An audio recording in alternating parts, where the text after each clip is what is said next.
दोस्तों पोस्टमार्टम के बारे में तव्हां ज़रूर ॿुधो हूंदो। पोस्टमार्टम कीअं थींदो आहे ऐं पोस्टमार्टम में कहिड़ियुनि शयुनि जी कीअं ऐं छा ख़बर पवंदी आहे ऐं कुझु मुख़्तलिफ़ केसनि में जीअं पोस्टमार्टम थींदो आहे ऐं कुझु मुख़्तलिफ़ केसनि जे मुख़्तलिफ़ पोस्टमार्टम बाबति तव्हांखे ॿुधाईंदासीं। पोस्टमार्टम असुल में ऑटोस्पाई या पोस्टमार्टम कंहिं बि फ़ौत थियल शख़्स जे लाश जो तिबी ऐं क़ानूनी मुआइनो हूंदो आहे जेको माहिर डॉक्टर जंहिंखे फॉरेंसिक पैथोलॉजिस्ट चइबो आहे उहो कंदो आहे। उन जो मक़सदु मौत जा सबब ऐं हालतूं मालूम करणु हूंदो आहे। पोस्टमार्टम असुल में आम तौर ते 3 मरहलनि में थींदो आहे। नंबर 1 मरहलो आहे एक्सटर्नल एग्ज़ामिनेशन यानी ॿाहिरियों मुआइनो। उन में लाश जी उमिरि, जिन्स, क़द, वज़न, जिस्मानी बनावट लिखबी आहे। जिस्म ते ज़ख़्म, फट, छिकण जा निशान, जलण यानी सड़ण जा निशान, ज़हर जा असर ॾिठा वेंदा आहिनि। कपिड़ा, वार, नह, रत वग़ैरह जा सैंपल महफ़ूज़ कया वेंदा आहिनि।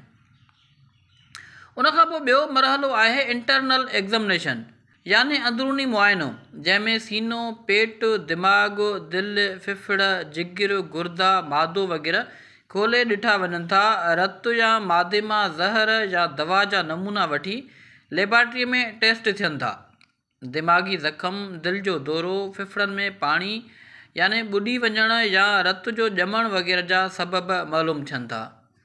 उनखां पोइ दोस्तों टियों मरहलो आहे लेबॉरेटरीअ जूं जाचूं। रत, पेशाब, मादे जे मवाद, जिगर वग़ैरह मां टेस्ट करे ज़हर, शराब, दवा या ॿिया ज़हरीला कीमियाई मादा जेके आहिनि उहे मालूम कया वञनि था ऐं DNA जा नमूना बि कॾहिं कॾहिं महफ़ूज़ कया वेंदा आहिनि।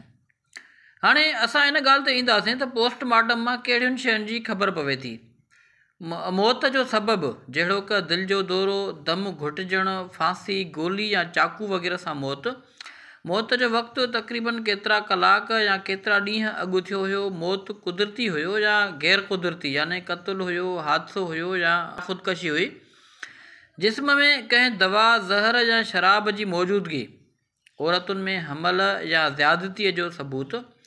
हाणे असां इन ॻाल्हि ते ईंदासीं त मुख़्तलिफ़ केसनि में मुख़्तलिफ़ पोस्टमार्टम कीअं थींदो आहे या उन्हनि में छा ॾिठो वेंदो आहे।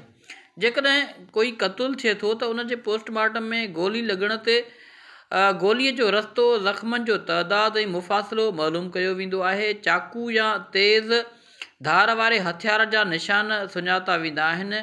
घुटण यानी घुटो ॾियणु ऐं ॻिचीअ में निशान, निड़ीअ में ज़ख़्म, ज़बान ॿाहिरि अचणु वग़ैरह खे नज़र में रखियो वेंदो आहे।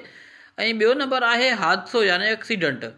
ट्रैफ़िक हादसे में हॾनि जा भञणु, भॼी पवणु, अंदरूनी रतु वहणु, दिमाग़ी सदमो ॾिठो वेंदो आहे। बाहि में मरण ते सड़ण जी हद ऐं दम में दूंहें जी मौजूदगी, जेकॾहिं हू ज़िंद साड़ियो वियो उहा शइ ॾिठी वेंदी आहे। जेकॾहिं ख़ुदकशी कई वई आहे त फांसीअ में ॻिचीअ ते रसे जो निशान, निड़ीअ जे हॾे जो भॼी पवणु, ॿियूं निशानियूं वग़ैरह ॾिठियूं वेंदियूं आहिनि। ज़हर खाइण में मादे मां ज़हर जूं निशानियूं ऐं बदबूदार कीमियाई मादा वग़ैरह ॾिठा वेंदा आहिनि। ॿुॾी वञण में फिफड़नि में पाणी भरिजी वेंदो आहे।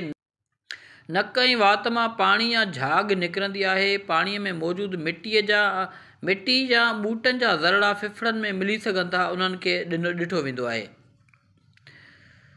ज़हर या दवा खाई अगरि कोई मरे थो त मादे में ग़ैरमामूली बदबू, जिगर या गुर्दनि में नुक़सानु, कीमियाई टेस्ट सां ज़हर जी सुञाणप वग़ैरह कई वेंदी आहे।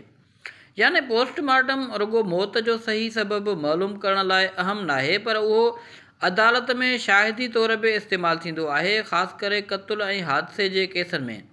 दोस्तों इन तरह जूं वधीक मालूमात मुश्तमिल असांजे वीडियोज़ खे लाइक कयो, वीडियो खे शेयर कयो ऐं तव्हांखे असांजा वीडियोज़ कीअं था लॻनि या अञा वधीक कहिड़नि मौज़ूअनि ते वीडिया ठाहिणु घुरिजनि, पंहिंजी क़ीमती राय खां ज़रूरु आगाह कंदा।